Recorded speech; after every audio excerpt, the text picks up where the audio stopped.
संतोषी माता हॉलवरती काय कारवाई करण्यात आली? नाही, कारवाई नाही. या संदर्भात तक्रार दाखल झाली होती. लीजची मुदत संपलेली आहे हं. आणि बेकायदेशीरपणे त्याचा आर्थिक वापर चालू आहे अशा आशयाची तक्रार दाखल झाली होती जिल्हाधिकारी महोदयांकडे. या संदर्भात मी हायकोर्टमध्ये सुद्धा प्रकरण चालू होतं. हायकोर्टाने कायद्याच्या निहित प्रक्रियेचा वापर करून पुढची रिस्पॉन्ड नंबर 1 आणि 2 म्हणजे जिल्हाधिकारी आणि SDO यांनी कारवाई करावी अशा आशयाचं ऑर्डर दिली होती.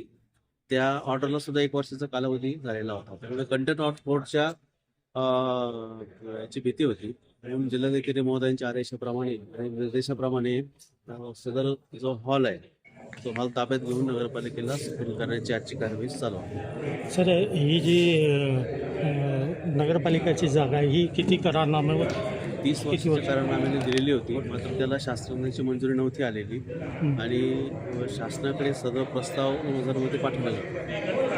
त्याअर्थी शासनाची मंजुरी नाही, त्याअर्थी लीजची प्रक्रिया पूर्ण झालेली नाहीये.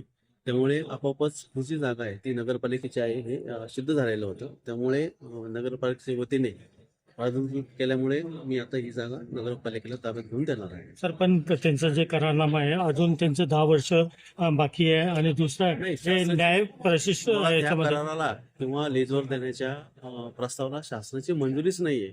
त्यामुळे बाकीच्या गोष्टी ह्या गैरलागू ठरणार. सर, दुसरं ही जी जागा आहे एकूण किती जागा एकत्र असेल? ही 22 गुंठे जागा आहे. हां.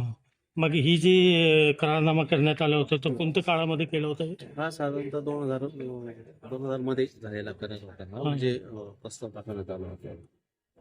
बरं.